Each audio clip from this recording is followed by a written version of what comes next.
Radio Tehran, শুরু হচ্ছে বিশ্ব সংবাদ। ইরানের দক্ষিণাঞ্চলীয় হরমুজগান প্রদেশের আকাশে যুক্তরাষ্ট্রের তৈরি MQ-9 রিপার ড্রোন ভূপাতিত করার দাবি করেছে ইসলামিক রেভলিউশনারি গার্ড কর্পস বা IRGC। শুক্রবার এক সংক্ষিপ্ত বিবৃতিতে IRGCর জনসংযোগ বিভাগ জানায়, দেশটির সমন্বিত আকাশ প্রতিরক্ষা নেটওয়ার্কের নিয়ন্ত্রণে থাকা নতুন ও উন্নত প্রতিরক্ষা ব্যবস্থা একটি মার্কিন MQ-9 রিপার ড্রোন শনাক্ত করে সফলভাবে ধ্বংস করেছে। IRGCর দাবি এমন সময় এলো যখন এর একদিন আগে ওয়াশিংটন পোস্টের এক প্রতিবেদনে বলা হয়, ইরানের বিরুদ্ধে যুদ্ধ শুরুর পর যুক্তরাষ্ট্র ৪৫টি MQ-9 রিপার ড্রোন হারিয়েছে। এর মধ্যে ইরানের আকাশ প্রতিরক্ষা ব্যবস্থা মার্কিন ড্রোন বহরের প্রায় ১/৪ ধ্বংস করেছে বলে প্রতিবেদনে উল্লেখ করা হয়। এতে যুক্তরাষ্ট্রের অন্যতম গুরুত্বপূর্ণ নজরদারি ও আঘাত হানার প্ল্যাটফর্মের দুর্বলতাও প্রকাশ পেয়েছে। প্রতিবেদন অনুযায়ী প্রতিটি MQ-9 রিপার এর মূল্য কনফিগারেশন ভেদে প্রায় ৩ কোটি থেকে ৫ কোটি ডলার। ফলে হারানো ৪৫টি ড্রোনের আর্থিক ক্ষতি $১৩০ কোটি বেশি হতে পারে। যুদ্ধ শুরুর সময় যুক্তরাষ্ট্রের কাছে প্রায় ১৮৫টি রিপার ছিল। এর মধ্যে ১৬৫টি বিমান বাহিনী এবং ২০টি মেরিন কর্পস পরিচালনা করত। MQ-9 রিপার যুক্তরাষ্ট্রের গোয়েন্দা নজরদারি ও তদারকি কার্যক্রমের পাশাপাশি নির্ভুল হামলায় গুরুত্বপূর্ণ ভূমিকা পালন করে। পাইলটকে ঝুঁকিতে না ফেলে দীর্ঘ সময় আকাশে অবস্থান করার সক্ষমতার কারণে এটি গুরুত্বপূর্ণ সামরিক প্ল্যাটফর্ম হিসেবে ব্যবহৃত হয়। ২৮ ফেব্রুয়ারি ইরানকে লক্ষ্য করে যুক্তরাষ্ট্র ও ইসরায়েলের হামলা শুরুর পর থেকেই তেহরান পাল্টা ক্ষেপণাস্ত্র ড্রোন হামলা চালিয়ে আসছিল। পরে ১৭ জুন যুক্তরাষ্ট্র ইরান ইসলামাবাদ সমঝোতা স্মারক বা MOU স্বাক্ষর করে। সর্বশেষ ড্রোন ভূপাতিতের দাবি সেই সংঘাতের সামরিক সক্ষমতা ও আকাশ প্রতিরক্ষা নিয়ে নতুন করে প্রশ্ন তৈরি করেছে। ইসলামী বিপ্লবী গার্ড বাহিনী IRGCর নতুন commander major general Ahmad Vahidi দাবি করেছেন, ৬ মাসের যুদ্ধে ইরানি বাহিনী বিশ্বের সবচেয়ে ভারী অস্ত্রে সজ্জিত সামরিক শক্তিকে হাঁটু গেড়ে বসতে বাধ্য করেছে। ইসলামী মাস রবিউল আউয়ালের সূচনা উপলক্ষে শুক্রবার দেয়া এক বার্তায় তিনি এ মন্তব্য করেন। IRGCর সদস্য ইরানি সেনাবাহিনী, পুলিশ, বাসিজ ও সীমান্তরক্ষী বাহিনীর সদস্যদের উদ্দেশ্যে দেয়া বার্তায় ভাহিদি তাদের দীর্ঘ সময়ের প্রতিরোধ ও যুদ্ধক্ষেত্রে সাফল্যের প্রশংসা করেন। তিনি বলেন, প্রচণ্ড গরম ও আর্দ্রতাপূর্ণ দক্ষিণ ইরানের দ্বীপ ও উপকূল থেকে শুরু করে উত্তরের সীমান্তবর্তী পার্বত্য অঞ্চলের তীব্র শীত, সব ধরনের প্রতিকূল পরিবেশে ইরানি সেনারা দৃঢ়তা ধরে রেখেছেন। ভাহিদির দাবি, ব্যাপক গোলাবর্ষণ ও হামলার মধ্যেও ইরানি বাহিনী একাধিক সফল আক্রমণাত্মক ও প্রতিরক্ষামূলক অভিযান পরিচালনা করেছে। তিনি এই যুদ্ধের সঙ্গে ১৯৮০-এর দশকে ইরান ইরাকের ৮ বছরব্যাপী যুদ্ধের তুলনা করেন এবং যুদ্ধে অংশ নেওয়া সেনাদের পরিবারগুলোর প্রতিও কৃতজ্ঞতা জানান। একই সঙ্গে তিনি নতুন ইসলামিক মাসের জন্য শুভেচ্ছা জানিয়ে যুদ্ধের কারণে ক্ষতিগ্রস্ত মানুষের প্রতি সমবেদনা জানান। বিশেষ করে গাজা ও লেবাননে চলমান সংঘাতের অবসান হবে এমন আশাও ব্যক্ত করেন তিনি। চলতি বছরের মার্চে IRGCর কমান্ডার হিসেবে দায়িত্ব নেন ভাহিদি। এর কয়েকদিন আগে যুদ্ধের শুরুতে এক হামলায় তার পূর্বসূরি মোহাম্মদ পাকপুর নিহত হন। দায়িত্ব নেওয়ার পর ভাহিদির এই বক্তব্য ইরানের সামরিক নেতৃত্বের পক্ষ থেকে যুদ্ধের ফলাফলকে নিজেদের প্রতিরোধ ও সক্ষমতার সাফল্য হিসেবে তুলে ধরার সর্বশেষ উদাহরণ।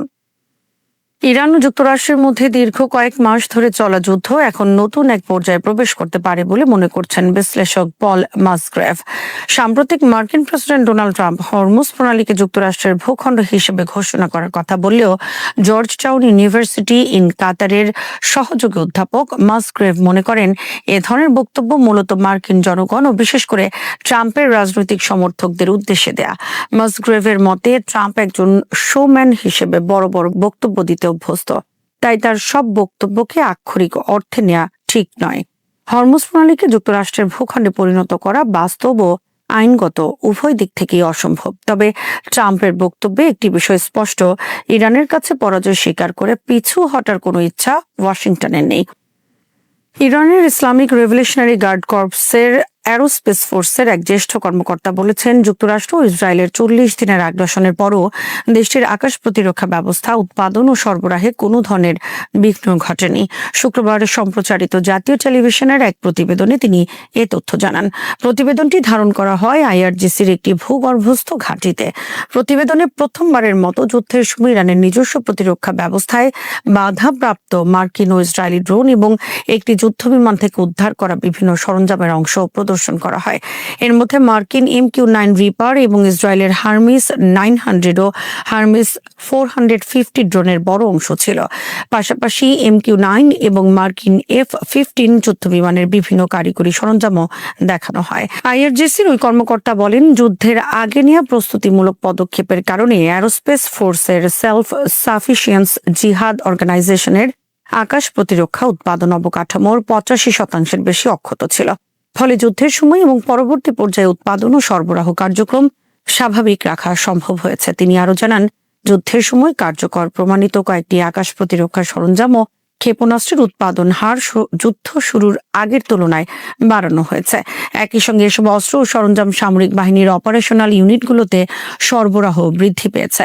কর্মকর্তার দাবি, জুনে তেহরান ও ওয়াশিংটনের মধ্যে যুদ্ধবিরতির পরও নতুন আকাশ প্রতিরক্ষা সরঞ্জাম সরবরাহ অব্যাহত রয়েছে। এর মাধ্যমে যুদ্ধের ক্ষয়ক্ষতি সামলে ইরান তার আকাশ প্রতিরক্ষা সক্ষমতা দ্রুত পুনর্গঠন ও আরও শক্তিশালী করার চেষ্টা করছে। ইসরায়েলি বাহিনী শনিবার দক্ষিণ লেবাননের একাধিক এলাকায় হামলা চালানোর পাশাপাশি দক্ষিণ সিরিয়ার কুনেইত্রা প্রদেশের গ্রামাঞ্চলে কৃষি জমিতে আগুন ধরিয়ে দিয়েছে বলে জানিয়েছে লেবানন ও সিরিয়ার বিভিন্ন গণমাধ্যম। লেবাননের জাতীয় সংবাদ সংস্থা জানায়, ইসরায়েলি সেনারা হুলা এলাকায় হামলা চালিয়েছে। একই সময় ইসরায়েলি যুদ্ধবিমান টায়ার জেলার ওয়াদি আদ-শিত আল কুসাইর ও মানসুরি শহরে হামলা চালায়। আল মানার টেলিভিশনের প্রতিবেদনে বলা হয়েছে, ইসরায়েলি বিমান নাবাতিয়েহ আল ফাউকার উপকণ্ঠেও হামলা চালিয়েছে। এছাড়া আলী আল তাহের এলাকার আকাশে একটি ইসরায়েলি সামরিক হেলিকপ্টার গোয়েন্দা তৎপরতা চালায় বলে দাবি করা হয়েছে। আল মানার আরও জানায়, হামলায় নিষিদ্ধ অস্ত্র ব্যবহারের অভিযোগ রয়েছে। এর মধ্যে ফসফরাস শেল ব্যবহারের কথা উল্লেখ করা হয়েছে। এদিকে সিরিয়ার স্থানীয় সংবাদ মাধ্যমগুলো সূত্রের বরাত দিয়ে জানিয়েছে, ইসরায়েলি বাহিনী কুনেইত্রা এলাকায় হামলা চালানোর পর দক্ষিণাঞ্চলের আল রাফিদ শহরের কৃষি জমিতে বড় ধরনের আগুন ছড়িয়ে পড়ে। এতে কৃষিজ ফসল ক্ষতিগ্রস্ত হয়েছে এবং স্থানীয় বাসিন্দাদের মধ্যে আতঙ্ক ও উত্তেজনা তৈরি হয়েছে।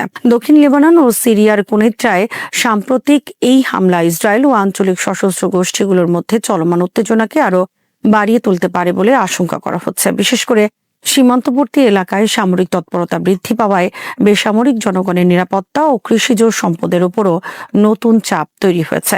জেনেভায় নিরস্ত্রীকরণ সম্মেলনে 41 দেশের একটি জোট পারমাণবিক অস্ত্রধারী দেশগুলোকে দীর্ঘ পাল্লার ব্যালিস্টিক ক্ষেপণাস্ত্র পরীক্ষার আগে কঠোরভাবে আগাম নোটিশ দেওয়ার আহ্বান জানিয়েছে। জোটটি সতর্ক করে বলেছে, পর্যাপ্ত পূর্ব ঘোষণা ছাড়া পারমাণবিক ক্ষমতা সম্পন্ন ক্ষেপণাস্ত্রের পরীক্ষা আঞ্চলিক শান্তি, আন্তর্জাতিক স্থিতিশীলতা এবং বৈশ্বিক নিরাপত্তার জন্য গুরুতর ঝুঁকি তৈরি করতে পারে। মঙ্গলবার জেনেভায় অনুষ্ঠিত কনফারেন্স অব ডিসআর্মমেন্ট বা নিরস্ত্রীকরণ সম্মেলনে একটি যৌথ বিবৃতির মাধ্যমে এ আহ্বান জানানো হয়। বিবৃতিটি পরে জাতিসংঘের বিভিন্ন সংস্থায় নিযুক্ত মার্কিন মিশন প্রকাশ করে। 41 দেশের এই উদ্যোগের মূল লক্ষ্য হল ক্ষেপণাস্ত্র পরীক্ষাকে ঘিরে ভুল বোঝাবুঝি, সামরিক ভুল হিসাব এবং আকস্মিক সংঘাতের ঝুঁকি কমানো। বিশেষ করে পারমাণবিক অস্ত্র বহনে সক্ষম আন্তঃমহাদেশীয় ব্যালিস্টিক ক্ষেপণাস্ত্র বা ICBM, সাবমেরিন থেকে উৎক্ষেপণযোগ্য ব্যালিস্টিক ক্ষেপণাস্ত্র বা SLBM এবং মহাকাশ উৎক্ষেপণ যান বা SLV পরীক্ষার ক্ষেত্রে আগাম তথ্য জানানোর উপর গুরুত্ব দেওয়া হয়েছে।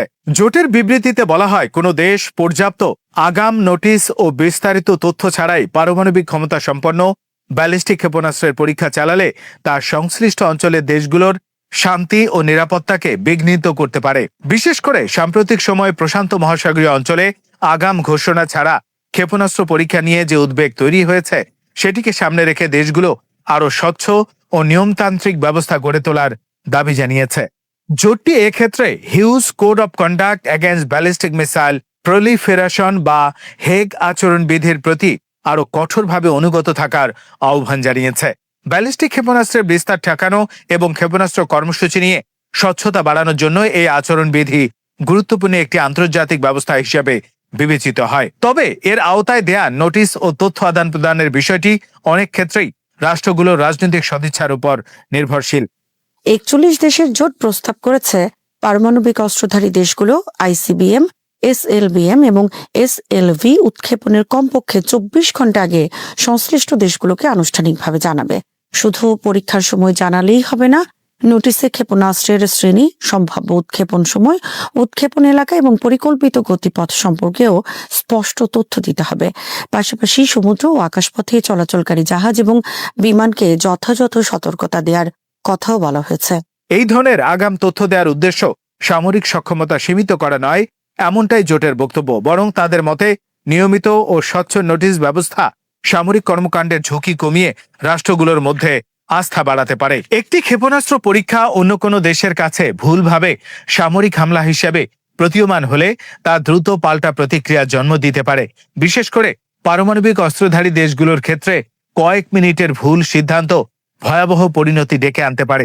বিবৃতিতে বলা হয়েছে, নিয়মতান্ত্রিক আগাম নোটিশ কোনো দেশের সামরিক উন্নয়ন বা পরিচালনাগত প্রয়োজনকে বাধাগ্রস্ত করে না, বরং এটি ভুল হিসেবের ঝুঁকি কমায়, আস্থা তৈরি করে এবং আন্তর্জাতিক নিরাপত্তার প্রতি যৌথ দায়িত্ববোধের প্রতিফলন ঘটায়। একই সঙ্গে জোটটি জানিয়েছে, আন্তর্জাতিক দায়িত্ব পালনে কোনো দেশের কর্মকাণ্ড ঘাটতিপূর্ণ হলে সংশ্লিষ্ট রাষ্ট্রকে জবাবদিহিতার আওতায় আনার চেষ্টা করা হবে। এই বক্তব্যের পেছনে সাম্প্রতিক চীনা ক্ষেপণাস্ত্র পরীক্ষার ঘটনাও গুরুত্বপূর্ণ।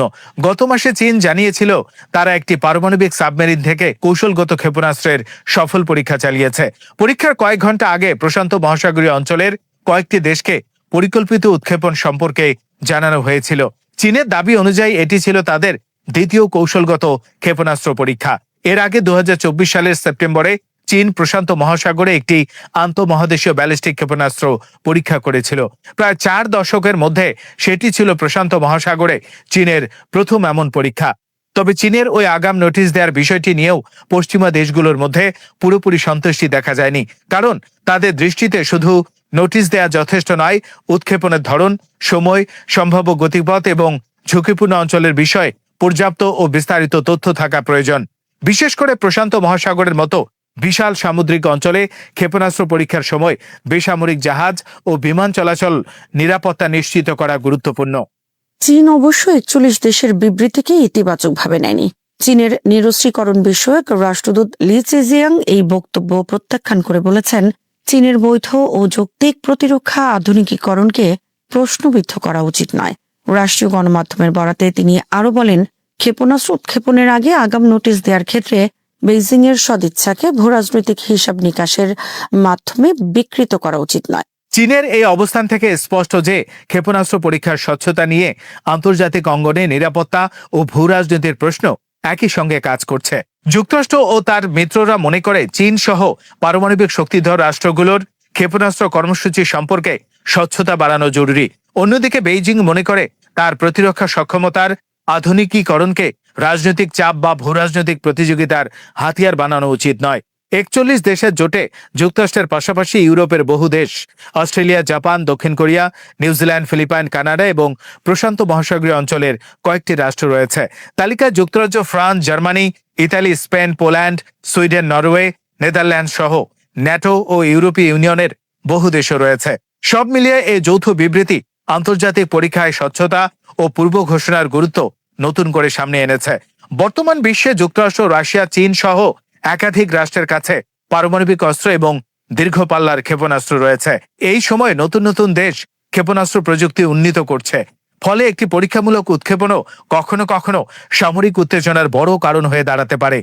41 দেশের এই আহ্বানের মূল বার্তা হলো তাই, ক্ষেপণাস্ত্র সক্ষমতা উন্নয়ন কোনো রাষ্ট্রের সার্বভৌম সিদ্ধান্ত হলেও সেই সক্ষমতার পরীক্ষাকে ঘিরে আন্তর্জাতিক নিরাপত্তা ও অন্য দেশের বেসামরিক চলাচলের ঝুঁকি কমানোর দায়িত্ব সংশ্লিষ্ট রাষ্ট্রগুলো রয়েছে। হরমুজ প্রণালী নিয়ে যুক্তরাষ্ট্র ও ইরানের মধ্যে উত্তেজনা নতুন মাত্রায় পৌঁছেছে।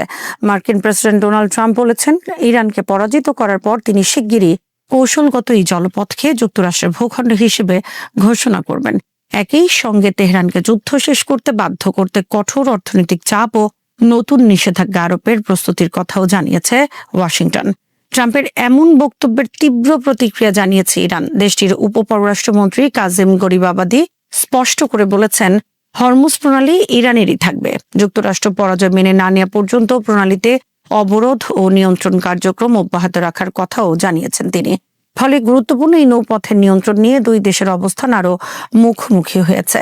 এদিকে ইরানের পররাষ্ট্রমন্ত্রী আব্বাস আরাকচি ইসলামাবাদ সমঝোতা স্মারকের ব্যাখ্যা নিয়েও যুক্তরাষ্ট্রের সঙ্গে বিরোধ তুলে ধরেছেন। তার দাবি ওই সমঝোতা ছিল যুদ্ধের সমাপ্তির জন্য কেবল একটি অস্থায়ী যুদ্ধবিরতি নয়। ইরানের ভাষ্য অনুযায়ী যুক্তরাষ্ট্র সমঝোতা লঙ্ঘন করার পর আবারও হামলা শুরু হওয়ায় যুদ্ধ পুনরায় ছড়িয়ে পড়ে।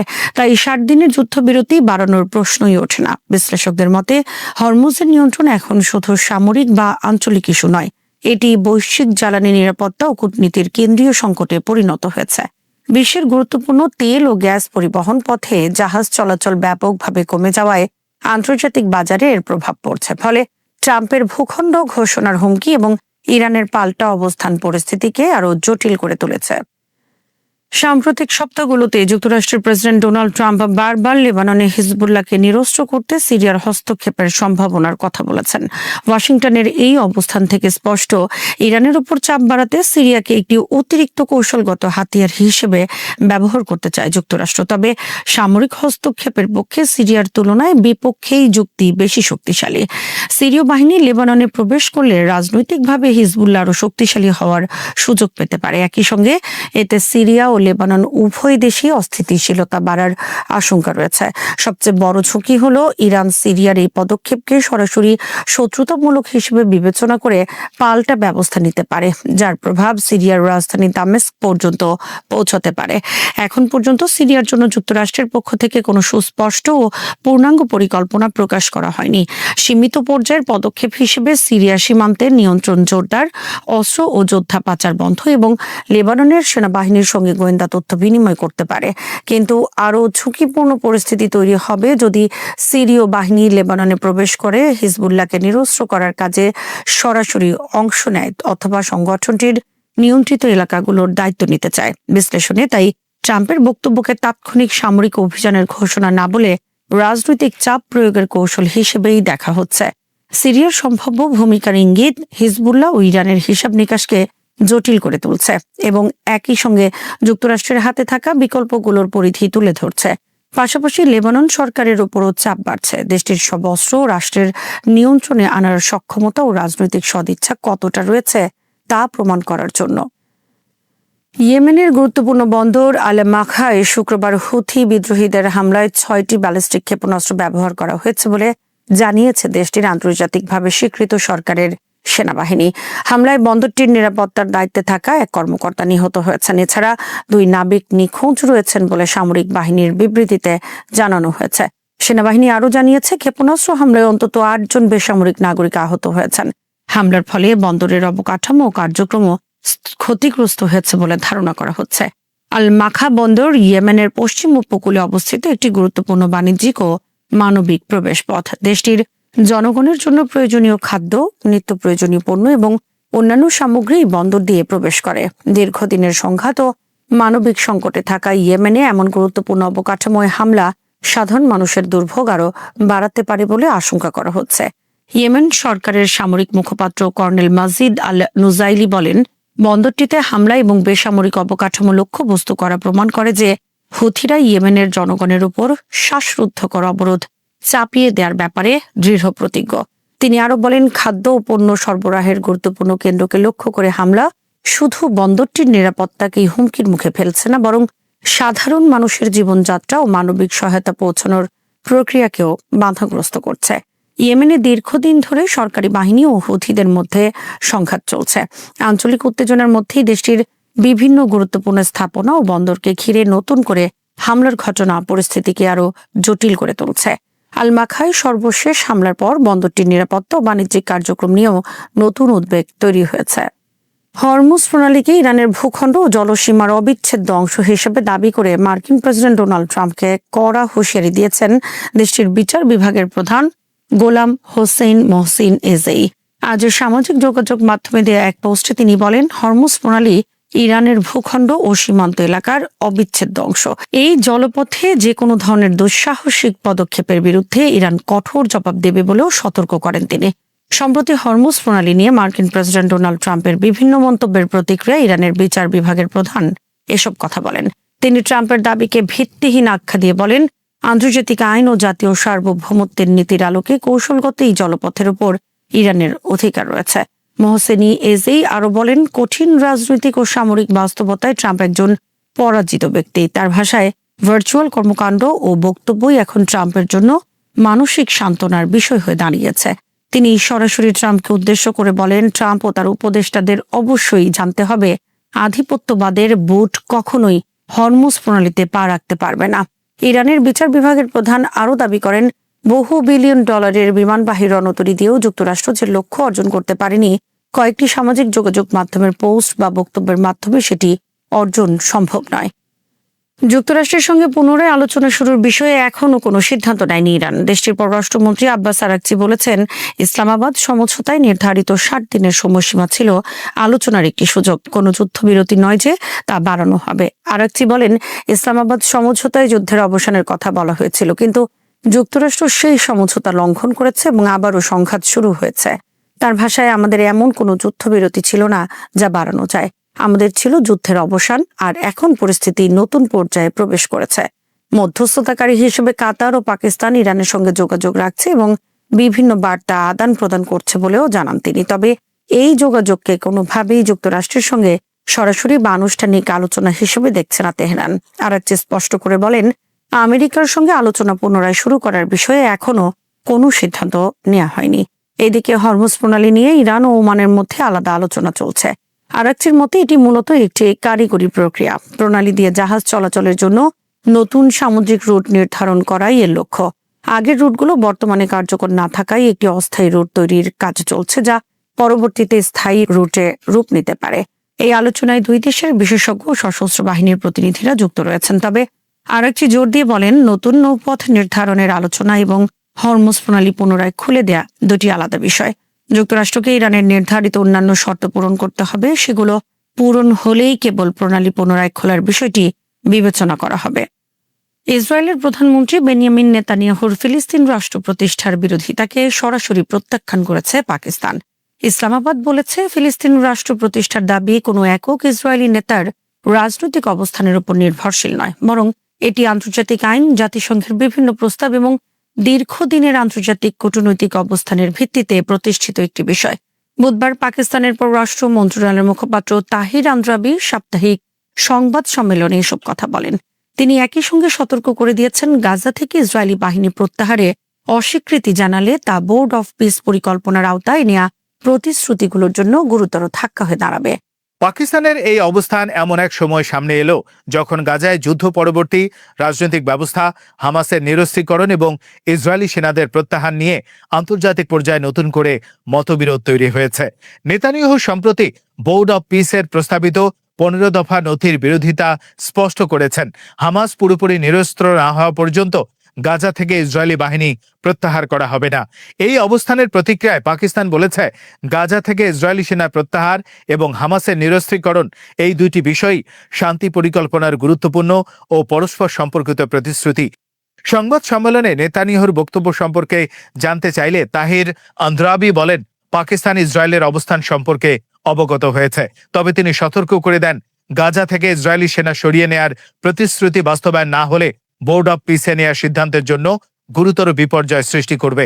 তার ভাষায়, হামাসের নিরস্ত্রীকরণ এবং গাজা থেকে ইসরায়েলি সেনাদের সরিয়ে নেওয়া ছিল ওই পরিকল্পনার দুটি গুরুত্বপূর্ণ অঙ্গীকার। পাকিস্তান আশা করে ইসরায়েল তার দেয়া প্রতিশ্রুতিগুলো মেনে চলবে। আন্দ্রেবির বক্তব্যে মূলত যুদ্ধ পরবর্তী গাজা ব্যবস্থাপনা নিয়ে পাকিস্তানের অবস্থানও স্পষ্ট হয়েছে। ইসলামাবাদ মনে করছে, কোনো শান্তি পরিকল্পনা কার্যকর করতে হলে শুধু একটি পক্ষের কাছ থেকে ছাড় আদায় করলেই হবে না, বরং সংশ্লিষ্ট সব পক্ষকে তাদের প্রতিশ্রুতি বাস্তবায়ন করতে হবে। বিশেষ করে ইসরায়েলি সেনা প্রত্যাহার না হলে গাজায় স্থায়ী শান্তি ও রাজনৈতিক সমাধানের পথ আরো কঠিন হয়ে উঠতে পারে বলে পাকিস্তানের অবস্থান থেকে নিশ্চিত করা হয়েছে। means nothing. This is his views, which we emphatically reject. অন্যদিকে ফিলিস্তিন রাষ্ট্র প্রতিষ্ঠার প্রশ্নে নেতানিয়াহুর সাম্প্রতিক অবস্থানকেও পাকিস্তান দৃঢ়ভাবে প্রত্যাখ্যান করেছে। নেতানিয়াহু রোববার ফিলিস্তিন রাষ্ট্র প্রতিষ্ঠার বিরোধিতা করেন এবং একই সঙ্গে গাজা থেকে ইসরায়েলি বাহিনী প্রত্যাহারের বিষয়ে অনড় অবস্থান প্রকাশ করেন। তার বক্তব্য ছিল, হামাস সম্পূর্ণভাবে নিরস্ত্র না হওয়া পর্যন্ত ইসরায়েলি সেনাদের গাজা থেকে সরিয়ে নেওয়া হবে না। এতে শান্তি পরিকল্পনার পরবর্তী ধাপ বাস্তবায়ন নিয়ে নতুন করে অনিশ্চয়তা তৈরি হয়েছে। পাকিস্তানের পররাষ্ট্র মন্ত্রণালয়ের মুখপাত্র বলেন, ফিলিস্তিন রাষ্ট্র প্রতিষ্ঠার বিষয়টি কোনো ব্যক্তির মতামতের উপর নির্ভর করে না। এটি আন্তর্জাতিক আইন এবং জাতিসংঘের প্রস্তাবের সঙ্গে সামঞ্জস্যপূর্ণ। তিনি বলেন, ফিলিস্তিনি রাষ্ট্রের আন্তর্জাতিক বৈধতা প্রতিষ্ঠিত এবং এই বিষয়ে বিপরীত কোনো বক্তব্য সেই আন্তর্জাতিক ও কূটনৈতিক অবস্থানকে পরিবর্তন করতে পারে না। আন্দ্রেবি নেতানিয়াহুর অবস্থানকে ব্যক্তিগত মতামত হিসেবে উল্লেখ করে বলেন, পাকিস্তান এ ধরনের অবস্থান দৃঢ়ভাবে প্রত্যাখ্যান করে। তার বক্তব্যে পাকিস্তানের দীর্ঘদিনের ফিলিস্তিন নীতিরও প্রতিফলন ঘটেছে। ইসলামাবাদ বরাবরই একটি স্বাধীন ও সার্বভৌম ফিলিস্তিনি রাষ্ট্র প্রতিষ্ঠার পক্ষে অবস্থান নিয়ে আসছে। পাকিস্তানের মতে 1967 সালের আগে সীমানার ভিত্তিতে একটি স্বাধীন ফিলিস্তিন রাষ্ট্র প্রতিষ্ঠা করতে হবে এবং পূর্ব জেরুজালেমকে সেই রাষ্ট্রের রাজধানী করতে হবে। একই অবস্থানে দেশটি বিভিন্ন আন্তর্জাতিক ফোরামও তুলে ধরেছে। পাকিস্তানের দৃষ্টিতে মধ্যপ্রাচ্যে দীর্ঘস্থায়ী শান্তি প্রতিষ্ঠার জন্য ফিলিস্তিনি সংকটের একটি ন্যায়সঙ্গত এবং রাজনৈতিক সমাধান প্রয়োজন। সেই সমাধানের কেন্দ্রে থাকতে হবে ফিলিস্তিনি জনগণের আত্মনিয়ন্ত্রণের অধিকার এবং একটি স্বাধীন রাষ্ট্র প্রতিষ্ঠার সুযোগ। ইসলামাবাদ মনে করে, ফিলিস্তিন রাষ্ট্রের অধিকার অস্বীকার করে কোনো স্থায়ী শান্তি প্রতিষ্ঠা করা সম্ভব নয়। accordance with international law and the UN resolutions, the Palestinian statehood and নেতানিয়াহুর সাম্প্রতিক বক্তব্য তাই শুধু পাকিস্তান নয়, বৃহত্তর আন্তর্জাতিক সম্প্রদায়ের মধ্যেও বিতর্ক তৈরি করতে পারে। বিশেষ করে গাজায় যুদ্ধের পরবর্তী রাজনৈতিক কাঠামো নিয়ে যখন বিভিন্ন পক্ষ আলোচনা চালিয়ে যাচ্ছে, তখন ইসরায়েলের পক্ষ থেকে ফিলিস্তিন রাষ্ট্র প্রতিষ্ঠার সম্ভাবনা নাকচ করার বিষয়টি শান্তি প্রক্রিয়ার ভবিষ্যৎ নিয়ে প্রশ্ন তৈরি করছে। একই সঙ্গে গাজা থেকে ইসরায়েলি সেনা প্রত্যাহার না করার অবস্থানও শান্তি প্রক্রিয়ার বাস্তবায়নকে জটিল করে তুলতে পারে।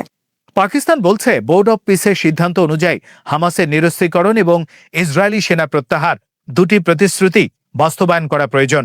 কোনো একটি পক্ষ যদি তার প্রতিশ্রুতি থেকে সরে যায়, তাহলে পুরো প্রক্রিয়ায় ক্ষতিগ্রস্ত হতে পারে। তাই ইসলামাবাদ ইসরায়েলের প্রতি তার প্রতিশ্রুতি মেনে চলার আহ্বান জানিয়েছে। সব মিলিয়ে পাকিস্তানের সাম্প্রতিক বক্তব্যে দুটি বিষয় স্পষ্ট হয়েছে। একদিকে গাজায় শান্তি পরিকল্পনার প্রতিশ্রুতি বাস্তবায়নের উপর জোর দিচ্ছে ইসলামাবাদ, অন্যদিকে আন্তর্জাতিক আইন ও জাতিসংঘের প্রস্তাবের ভিত্তিতে ফিলিস্তিন রাষ্ট্র প্রতিষ্ঠার দাবিকে দৃঢ়ভাবে সমর্থন করছে। of Gaza by Israeli troops was a twin commitment. So we hope that পাকিস্তানের মতে কোনো ব্যক্তির রাজনৈতিক বক্তব্য ফিলিস্তিনের আন্তর্জাতিক বৈধতাকে বাতিল করতে পারবে না। ফলে নেতানিয়াহুর বিরোধিতার মধ্যেও ইসলামাবাদ স্বাধীন ফিলিস্তিন রাষ্ট্র প্রতিষ্ঠার দাবিকে তার দীর্ঘদিনের অবস্থান বজায় রাখার পাশাপাশি গাজা থেকে ইসরায়েলি বাহিনী প্রত্যাহার এবং শান্তি পরিকল্পনার প্রতিশ্রুতিগুলো বাস্তবায়নের আহ্বান জানিয়েছে। UN resolutions, the Palestinian statehood, and a remark to the contrary to this established international legality. শ্রোতা বন্ধুরা, বিশ্ব সংবাদে এই ছিল আমাদের সর্বশেষ আয়োজন। সঙ্গে থাকার জন্য আপনাদের সবাইকে অসংখ্য ধন্যবাদ।